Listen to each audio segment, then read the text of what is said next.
Let's take a look at it in the software. I'll show you the whole process. What this is saying, whatever you set this to, you can just darken your image. Y'all want the truth? Answering your burning camera questions. Now, whether these questions came in through the email community or in previous video comments, I'm gonna be able to dive in a little bit deeper than I would be able to just in replying. All right, burning camera questions. Here we go. So these GigaChad comments, these have been coming in by the dozens over the past few months.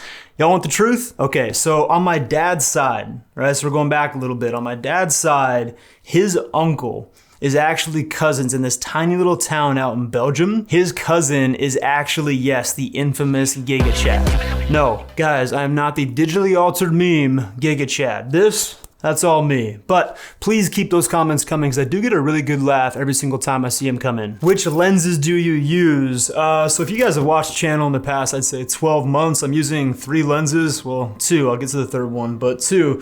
This is the Tamron 17-28, so everything vlog style. They're just wider angle. I'm using that. And then I'm filming right now on the Tamron 28-75 f2.8. That's the Gen 2 version. I like that lens a lot. And in the next couple of weeks, I will be getting a lens I've been waiting for a long time, which is the brand new 70-200 f4, the second version of that. It's kind of a fun lens, telephoto lens, obviously. It's also got some macro stuff. I'm gonna be doing some pretty cool stuff with that. Curious why you chose the Tamron 17-28 over the Sigma 16-28. I actually don't know much about the 16-28. Let's take a look at it right now. So looks like it is a 2.8 and it's one of Sigma's contemporary lines as opposed to their art line, which is probably comparable to the Tamron. It's a little bit more expensive than Tamron by about $100. I don't know, it's probably great. I don't have a real reason why I don't use that lens. I just like that.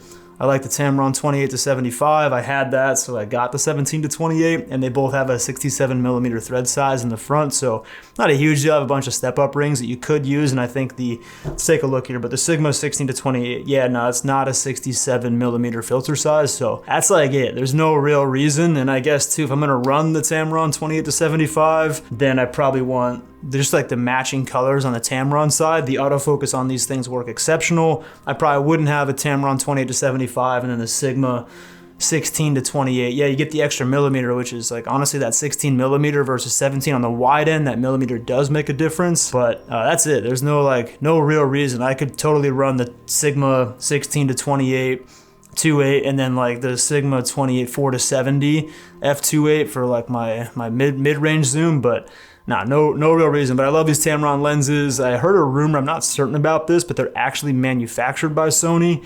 But I know the Sigmas work great too in terms of like autofocus, color rendition. They're great lenses. So there's no real reason there, but that's where my head's at. Why does my Sony a7 IV have a range from 70 to 100 plus? If I have a darker skin tone in the 40 range, what do I do? Okay, so we're talking about zebras here, and I got the a7 IV up. So you're essentially saying like, why can't I get my zebra levels? I want my skin tone that I'm exposed to be 40, which is awesome. You're thinking about all the right things.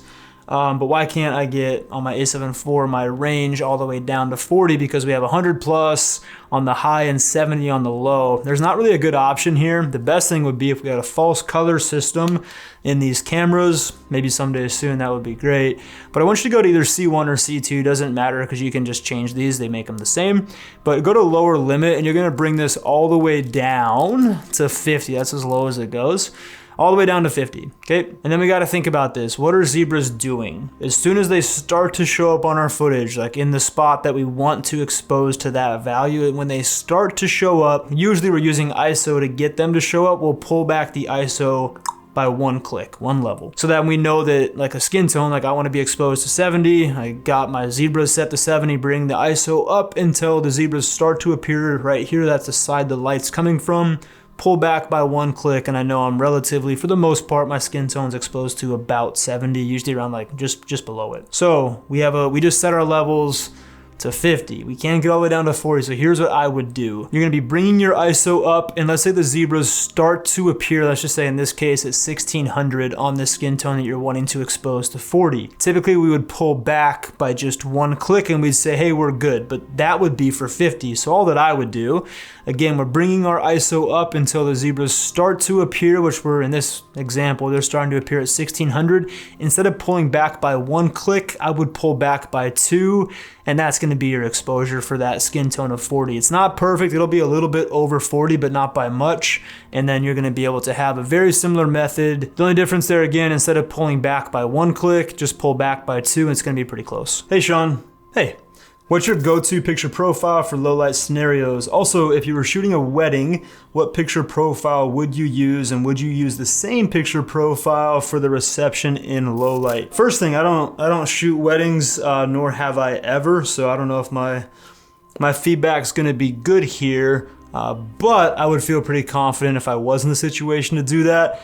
Yeah, now I use S-Log3 for like everything. So I wouldn't, no, like the recent video I did like on the A7 IV or even the ZV-E1 that I'm filming on now of like low light stuff, I have no problem shooting those cameras in like 20,000, 32,000 ISO.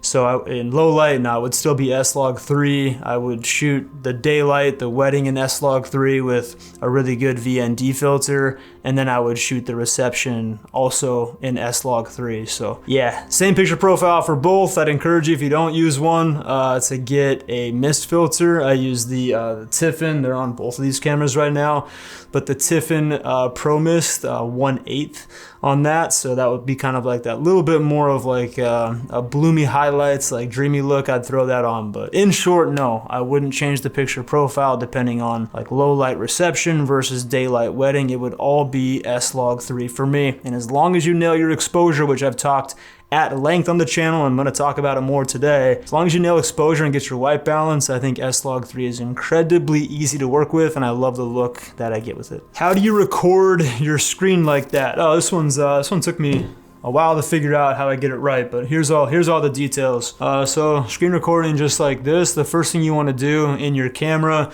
this is an A7 IV. It's pretty similar for all Sony cameras. I have it in my menu, but this HDMI inflow display, it's actually down here under your external output HDMI info display. You want to make sure you have that set to on. So once you do that and you plug in an HDMI, I use the screen recorder that I'm using, or the external monitor rather, is a Ninja 5. And then I have an external SSD plugged into that, and then you're just recording to the Ninja 5. And everything I'm doing in my screen, there's my ISO, there's like my shutter speed, I can go to the menu and kind of go around. Everything that I'm doing on the camera is recording to the monitor to that external SSD. One thing, little quick tip here, is that you're gonna want to make sure you have your audio levels set really high, and that the camera is picking up audio, and that the monitor is also picking up audio. So this is, you gotta go through your settings pretty heavily. The reason for that is easier to sync everything in post. Been there many times where I'm just kind of dragging pieces over and that kind of stinks. So make sure your audio levels are set pretty high, and that the monitor and the external drive is actually picking up audio. Should I use an ND filter or adjust shutter speed until zebra lines are gone? Short answer is use an ND filter, but let's look at that a little bit. So good timing, I actually just got these in. The Freewell K2 system. This isn't the official video, but we're gonna use it. All right, so let's say that this is my shot, beautiful shot. And you could, like this is, let's say this is the ISO is where I want it, just for this example. And we'll say the only way to darken this image, because everything's where I want it, is to like crank the shutter. And you could, that's gonna change the exposure. It's gonna darken your image and maybe get the desirable exposure. The problem with doing that is like this shot right here, this camera is shooting in 24 frames a second. I have the shutter at 1/48, and so I have motion blur, right? Natural motion blur. When you crank up your shutter, you lose that motion blur. Things look really jittery and jarring. In a pinch, you can do it. Or let's put my shutter speed back to where it was, or you can just darken your image using a ND filter, and you can keep your shutter speed there. That way your blur isn't gonna go away. Do you think the zebra settings of 70% translate over from S-Log3 to S-Cinetone? Short answer is yes. The two zebra settings, upper limit and lower limit, has always confused me, and still do after watching your videos. All right, this will be the last time you have to say that. I hate that. Hate that I've been trying to explain this and you're still confused. So thank you for the question. We'll make sure we get you covered here. Sometimes I like to set zebras for skin tones and sometimes for the scene. For example, 109% for S-Cinetone. Is one of these limits going to be better for each of these applications? it would be useful for you to explain in your upcoming videos which ones you use each way and why. I didn't fully understand the 109%, but I think I get the gist of what we're going for here. The first thing is, regardless of whether I'm in S-Cinetone, which I use rarely, but I do use it, whether I'm in S-Cinetone or I'm in S-Log3, I use the same exact zebra method, the same levels, the same everything. I use this chart, and you can download this for free, link below, to get what values do I set things to. Once you are on the same understanding of that, yes, regardless of picture profile, S-Log3, HLG, S-Cinetone, no picture profile, for photos in RAW, all of it, I exposed the zebras to those values for everything. Okay, next let's go through that actual like lower limit versus standard range, and then I want to talk about this idea of the subject of exposure. So this whole like lower limit and standard range, you get these in the C1 and C2s. Let's go through standard range first. This means how it's set right now, and you can change this number to anything you want from 50 to 100. Let's go to 70, and then you can change this number, this range here. This is the big part of this. It goes all the way from +10 to, or from +1 to +10. So what is this saying? Generally speaking, so for these ones over here, right? If I have it set to 90, zebras are going to show up on anything that is at or above 90 all the way up to 100. Same thing here, anything that's at 80 and then anything all the way up to 100. When you go to these standard ranges, what this is saying, whatever you set this to, and then this one, you're only gonna see zebras. In this case, you're only gonna see zebras on the part of the image that is represented by between 70 and 73. You won't see them above that, and you won't see them below that. Or if I change this to 5, you're gonna see zebras on everything in the image that is at 70 to 75, nothing above or below. When you go to this lower limit, this is the same as these. But when you go to lower limit, you're just changing the value of when zebras start to appear, and then everything above that all the way to 100. The reason that they're in the custom settings down here is because we have the ability to go lower than 70, which is the standard sets here. The lowest we can get is 70. I do want to discuss the subject of exposure idea. I've been thinking about this a ton recently, and I think it's going to help out with where your head's at with this question a little bit. Most times, your subject of the shot is also the subject of exposure, but not every time. Like for this shot right here, I am the subject, and I'm also the subject of exposure, meaning that I need to get my skin tone exposed properly. Let me show you how I would do that. I'm gonna show you all, like I'm gonna be bouncing around here, but this shot here, right, I'm on my monitor. It's the same process if you're on your camera, but you can see that I have my zebra levels set to 70 on the monitor here. So if you think about it, for my skin tone, I want to expose it to 70, and you can see the zebras on my forehead a little bit here. I've got my lighting and the ISO and the ZVE1 all adjusted to where the zebras, if I pull back a little bit, you can see the zebras go away. I've got them adjusted to where they're just starting to show up right here on my skin tone. So I am the subject of the shot. I'm also the primary subject of exposure, the main focus that I want to make sure I get my exposure right. But in something like this, I am the subject of the shot, but the subject of exposure was actually the sunset. If I would have exposed to my skin tone in this shot, the sky would have been completely blown out. So the sunset was the subject of exposure for this one, and I exposed that to 80 using the zebras. So to wrap that up, the subject is usually also the subject of exposure, but not always. You have to think about what you want to be focusing the exposure on so that you get the type of shot that you want. That last one being more of a silhouette, this one being more of a talking head. It's a little bit flexible, and you got to think through that stuff. Do you prefer filming in XAVC-SI 4K over HS with the ZVE1? Neither. I record all these videos that you've watched in XAVC-S. So look, the truth is, like, HS is outstanding. I like HS a lot. It's technically a smaller file size that has a really high quality, and if you have the right computer, I do.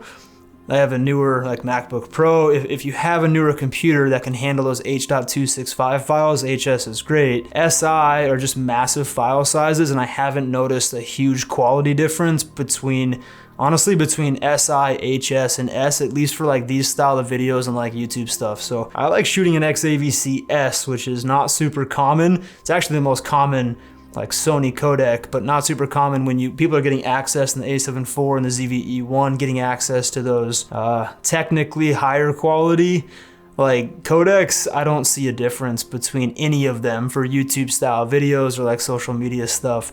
Now, if I was doing like an ultra high-end production, I needed the absolute 100% best quality possible and storage size wasn't an issue, I'd be shooting in SI for sure. But for this type of stuff, I actually shoot in XAVC-S. I think the quality is great, file sizes are small, and they're super easy to edit. Did you use some plugin to reduce noise in that first 20,000 ISO clip at the beginning? No, I did not. And let's take a look at that actual clip. You're talking about the ZV-E1 low light video. Let's take a look at it in the software. I'll show you the whole process. Okay, so here's the clip that you're talking about there. This is at 20,000 ISO, and we're gonna look at the noise. I'm gonna show you that it's actually there. So the first thing I'm gonna do, let's get rid of the grade, right? So this is S-Log3, and I'm just gonna zoom in now to the noise. You can see that there is noise present. When I apply the grade, it's not gone, like it's still there. I'm zoomed in, like really far zoomed in at this point. When I go to fit screen, you can see that it just looks like a really clean shot. And let's take a look at what this was actually exposed to. So actually underexposed this a little bit. It says 60. Typically go for 70, vlog style like this, you know, so I actually undersaturated the sensor with light here and still got a really good result. Just kind of goes to show how good the ZV-E1 is in low light situations. So let's take that mask off, and this is what it looks like. So no, there's nothing in post about noise reduction. It's simply just the grade. So you can look here, I'm gonna pull the shadows down a little bit. If I just bring those back up, looks like I can't do that because I gotta re-render, but let's just do it anyway. So I'm gonna bring those shadows up, I'm gonna re-render, it takes a second, and you can see there's more noise there. But when I take those shadows down, re-render that out, bring the shadows down, it's gonna just pull some of those blacks down a little bit, just like pulling these blacks down here. And yeah, if I go to the scopes here, I'm definitely crushing some blacks.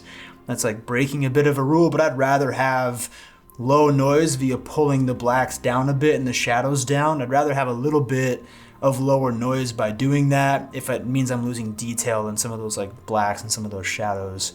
And here's what it looks like completely exported at full resolution. If you're getting something from this video, let me know by giving it a tap on the thumbs up to let me know to keep making videos just like this one. And while you're down there, feel free to subscribe and join the other attractive, talented, and really creative people who are part of this channel. All right, so Alan's curious about how to get repetition in on shots without a studio. I understand that. I got some points for you coming up. Trying to figure out how to expose for different scenes. For that one, let's just go back to that clip earlier about figuring out the subject of exposure. I think that's going to cover that question. And being confident on camera, and then sound design, best way to sync audio. All right, I'm gonna attack this first one here about repetition on shots without a studio. All right, so this is a recent video that I did that has a ton of different shots. Yeah, these ones are in the studio, but this one's in a car. I think there's even some more clips that go outside and do some other things like in a parking garage. So how do you get consistency of shots with like different scenes without a studio? This is a good example. The first tip I'm gonna give you is skin tone.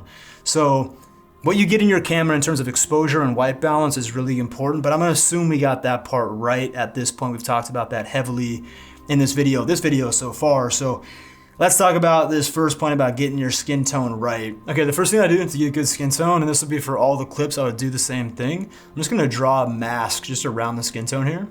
And that's gonna just isolate that part of the clip, go back to my scopes, and this little line in here, this exact line is the flesh line where I want to be able to get the data of the shot, which is right here, to match up on that line. So how I do that in this HSL secondary panel, all I'm gonna do, let me go to my first grade here, I'm gonna select red, and then I'm gonna blur the effect out pretty heavily. And then after that, all you have to do down here on this tint slider, you can make your skin tone incredibly green, and you can see that data just like going all over the place.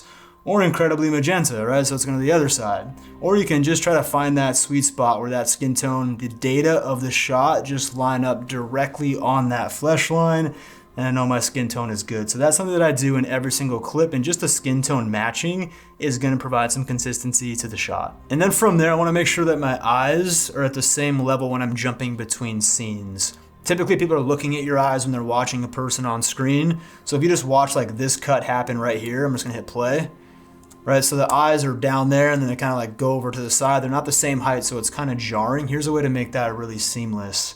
So what you want to have is you want to have these guides available, show guides available. If you don't have that, just click this plus sign here. You can grab those guides and pull them onto your toolbar there. So once I have that available, I'm gonna go ahead and hit that. And you're also gonna want this show rulers available. So same thing, you can just add it and then you make sure you turn that on. Once that's there, upper left over here, just click and drag down and you're gonna get, you can change the color of yours, mine's are cyan. And I'm gonna put that right at my eye level. And I'm also gonna click down here in this space and I'm gonna drag to the right. So I have these two different guides and once they're there, you can kind of move them around. I'm gonna put that right in the center of my nose on the vertical one, and then this one's gonna be matched up right with my eyeballs. And all you gotta do is just gonna go to the last frame here.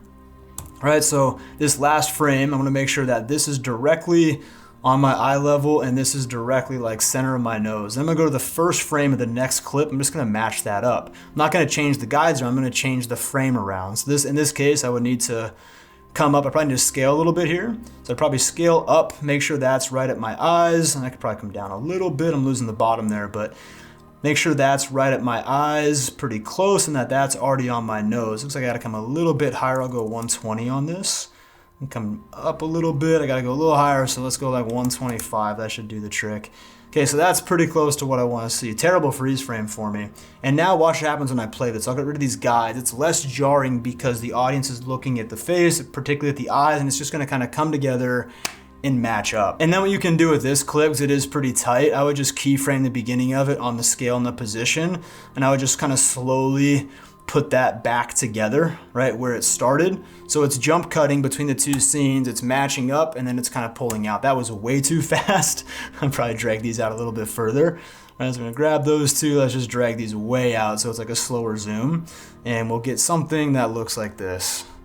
All right, and then it's gonna slowly like zoom out to that next shot. These two clips aren't ideal to do that with, but I'm just trying to show you that those are the principles that I use. That was a pretty drastic example, but that's how to keep things consistent when you're using different shots. Confidence on camera. I have a lot to say here. The first thing that I'll say is start editing yourself. When you do that, if you can make it through that painful process of editing yourself on a regular basis, you're gonna get really good really fast because you're gonna see all of your mistakes right there on screen staring at you right in the face. But you're also gonna learn the power of editing in that you're gonna realize that you don't need, for a 10-minute video, like a talking head video like this, you don't need 10 minutes straight perfectly said. You just need a few good lines that you can pull together in the edit. My next point is look directly into the lens, and I like to pretend that that's somebody's eye, like I'm talking to somebody, as opposed to if I'm looking at the screen, you can see that, you can tell the difference. So at least for me, when it comes to gaining confidence, I remember that this is a person that I'm talking to. It's kind of corny, but I use the lens and pretend it's somebody's eye. You also just need to start. And I know it seems like the most simple thing to say, but go back and watch some of like my early videos. In terms of confidence on camera, I still have a ways to go, but I personally feel like there is a stark difference in terms of confidence on camera, which would have never happened if I didn't start. And on this confidence on camera rant, I'm gonna leave you with two quick things. The first thing, these help me a ton, and I think that they're gonna help you too. The first one is that hate never comes from above. People are gonna say mean things. You gotta just let that, like, brush that off. I think this is a big part of why people aren't necessarily confident being on camera or starting. They're kind of thinking about what people are gonna say. Hate never comes from above. Imagine you're doing a jiu-jitsu class for your first time. The black belt who's at the studio, the black belt is never going to give the person who's doing it for their first time a hard time. It's actually usually quite the opposite. But maybe you're telling your friends you did a jiu-jitsu class for the first time. They might give you some hate, because maybe they haven't taken action on getting fit or trying something that they've wanted to do for a while. They might give you a little bit of hate on that because you're exposing things in themselves and some gaps that they're gonna be a little bit insecure about. So hate never comes from above. The second thing is that you don't have to be a 10 out of 10 to teach or start doing something on camera or on YouTube. I don't think I'm a 10 out of 10 when it comes to videography or photography or editing. I have a ways to go. Objectively, maybe I'm a 6. Which means that no, I can't teach necessarily a 7, 8, 9, or a 10, but I have something to teach, something to give for somebody who's just starting out or up to like a 5 in this example. But the really cool thing when you realize that is that when one teaches to learn, it's not my quote, I forget who said that, but when one teaches to learn, when you start teaching things, maybe you're trying to get into a different concept that's pushing you out of your comfort zone, and you're learning something that maybe is objectively a 7 skill set. When one teaches to learn, you're gonna level up in the process of learning that thing and then teaching it. Alan, you also asked about syncing audio. I actually just finished an exclusive sound design video series that includes the topic of syncing audio. It's in the email community. So if you're not in the email community, you might miss that one. So I'll put a link in the description for you to be able to hop into that email community so you can see those exclusive videos. All right, this next question is a long one, but in fact, we might need a little juice. Join me. This next one's a long one, and I appreciate Rudy for sending this one in. We're gonna learn a lot here. At least this is like, it's gonna break down a lot of like how I used to think before I had a lot of breakthrough thoughts when it comes to exposure, particularly with S-Log3. I'm gonna read through this question in sections. Like I said, it's long, but it's really good. I'm gonna read it in sections and kind of give some feedback based off each like stopping point, and then at the very end, I have 2 steps. It's gonna take your entire question, and we're gonna simplify your life a little bit. All right, I am trying to understand using the S-Log3 profile on my camera. Awesome. This is what I currently do. In order to get enough light, I put my aperture on f1.4 and my ISO somewhere between 1000 and 1600.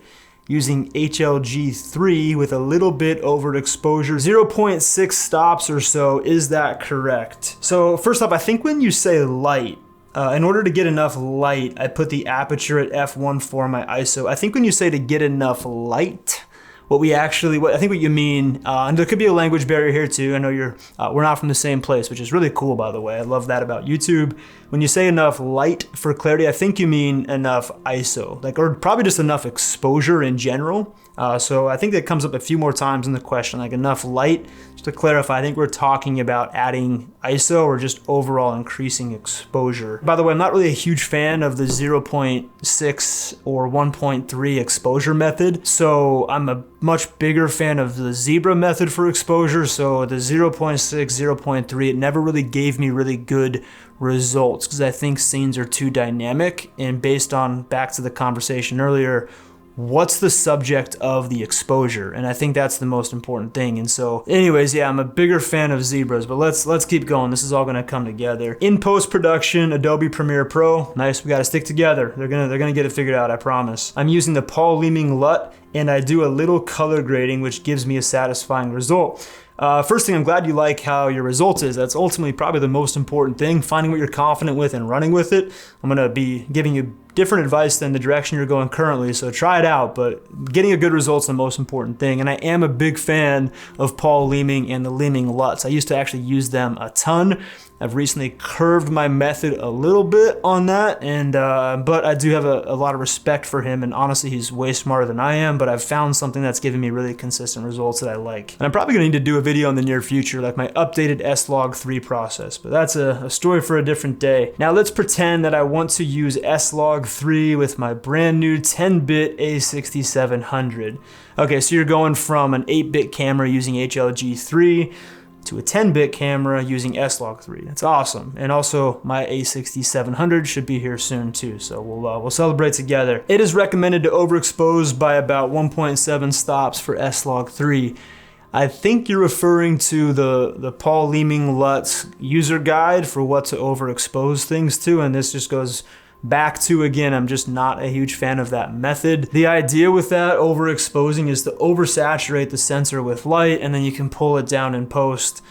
Just haven't got super consistent results from that. So yeah, I'm gonna just kind of go back to I'm gonna go zebra method here all day. So if I do that, then the only way to achieve this extra light is to crank up the ISO even more, because the aperture is already wide open at f1.4 and my shutter speed is fixed at 1/50. Cool thing with the A6700 on that 1/50 note, I'm actually doing it right now on the ZV-E1. You can go to variable shutter and you can actually bring it all the way down to 48, which is double the 24 frames per second, exactly double. So the ZVE1 A7 IV has variable shutter too, but it only goes down to 1/50 is as low as it'll go.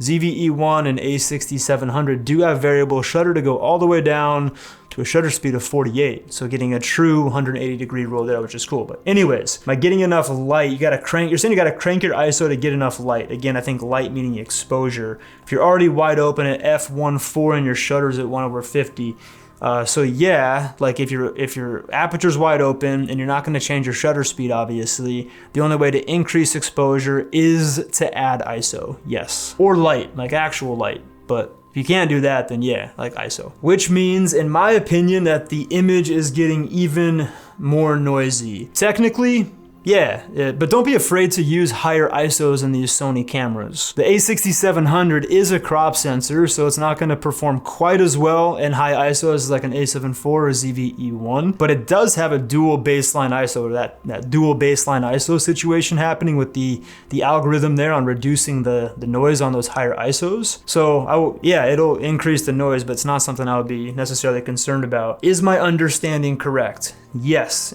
Increase ISO will technically increase the noise. Is it for that reason that you can only use S-Log3 profile in a proper way in circumstances with lots of light? No, I would not say that. I love using S-Log3 for low light. My ZVE1 video versus my A7 IV, kind of comparing the two cameras. I had the ZVE1 at 32,000 ISO, which is well over that second baseline ISO. I like the results a lot, and I just had a street light. And then this was at 20,000 ISO in the same exact environment. So no, I wouldn't say the only time you can use S-Log3 is when you have a lot of light. Imagine now that I want to use my new A6700 in S-Log3 in low light. I understand the native ISO values are 800 and ISO 2500 like the FX30. I haven't used it. I'm actually not sure on what the two native baseline ISOs are going to be in S-Log3 for the A6700. It is the same sensor as the FX30, so sure, let's say that those are the two native baseline ISOs of 800 and 2500. Sounds good. What is the best setting I can use trying to use dual ISO base 2500 and then overexposed to 1.7 stops, but I'm not sure what to do then, because in that case it seems that I have way too much light. Okay, I'm going to simplify this whole thing for you. Again, I'm going to go back to this is two things. One, I'm gonna assume that you try using the zebra method for exposure. I'll pin a comment down below of my ZVE1 lowlight video where I go pretty deep on exactly how to use zebras to get exposure. But yeah, I'm gonna assume that you start using zebras to expose as opposed to this overexposure method. And then the next point you're saying is, am I getting too much light? And I think what you mean is, are you putting too much ISO in to get your exposure? My short answer is no. I think that you have to recognize that the most important thing in the shot is that you're exposing the subject properly, regardless of what the ISO is. I mean, sure, if you crank the ISO way up, like 51,200, you're gonna get some noise. But getting the subject exposed properly is the most important thing for the shot. So if that means that you creep up above that second native baseline ISO of 2500, maybe you're at 3200 or even like 10,000. If the subject is exposed properly, you're gonna like your result. So don't be held hostage by having to be at either 800 ISO or 2500 in this example, which are those two native baseline ISOs. Just think that the closer you can get to them, the better. And if you can absolutely use them, and maybe you gotta adjust your aperture by like 1/3 of a stop or something to like absolutely use those, like sure, do it when it makes sense. But don't be held hostage to it to where you can only use them. In fact, I rarely think about that. I just get the right exposure regardless of the ISO, and I'm usually really happy with my result when I get into post. And that's assuming that you get your white balance right too. It's a topic we're not really talking about here with liking your result, but you gotta get your white balance right to make sure your colors look good. Should I then turn down my aperture a little bit until I reach my value of 1.7 stops for exposure? Rudy, we're gonna convert you to a zebra guy. Maybe in that case, you might need an ND filter too to play with exposure. We talked about that earlier today though. Maybe I will not use S-Log3 and use S-Cinetone or Cine or HLG instead. I just wanna understand the S-Log3. Those are fine picture profiles, but just like we're converting you to a zebra guy, we're gonna convert you to an S-Log3 guy for everything you do. I really hope you can explain this in a few simple words because I'm getting a little bit frustrated about it. Got your back, and I'm doing more than a few words. We're doing a whole video demo here, but yeah, I got your back. So I want you to think of this in 2 steps. Okay, the first step is going to be try to get your exposure using zebras. Again, I pinned a comment down below. Watch that, understand zebras, and really focus on what I said earlier, not only just about how to use zebras and what values to even set them to using this chart here. If y'all want a copy of this for what you even set your zebra values to for the common things that you expose, I'll put a link down below. You can download it for free. But then once you understand how to use that method, you could use it in S-Log3 just like you would in any other picture profile. Just use that method to get your exposure. Then we're gonna go on to point number 2, which is, look, no disrespect to Paul Leeming or Leeming LUTs. If you wanna keep using them, cool. You're gonna have to do the whole exposure thing differently and figure that out. My method for this is once I get it exposed properly using zebras, I'm gonna take that footage into post. I'm gonna go to this website, Sony's website, download the official S-Log3 conversion LUT. I'm gonna get that into post. I'm gonna apply that conversion LUT to my footage with 1 click, and you're gonna like how that looks almost immediately. You might have to do some tweaks with your highlights and maybe your contrast, but overall, if you get your exposure right, you get your white balance right, and you apply this LUT, I think you're gonna like what you get in terms of your result a lot, and I think your process is going to be significantly more simple. We covered a lot today, and hopefully you aren't making one of these 5 mistakes that 90% of Sony camera users are making. Anyways, I'll see you in the next one. Take care. See ya.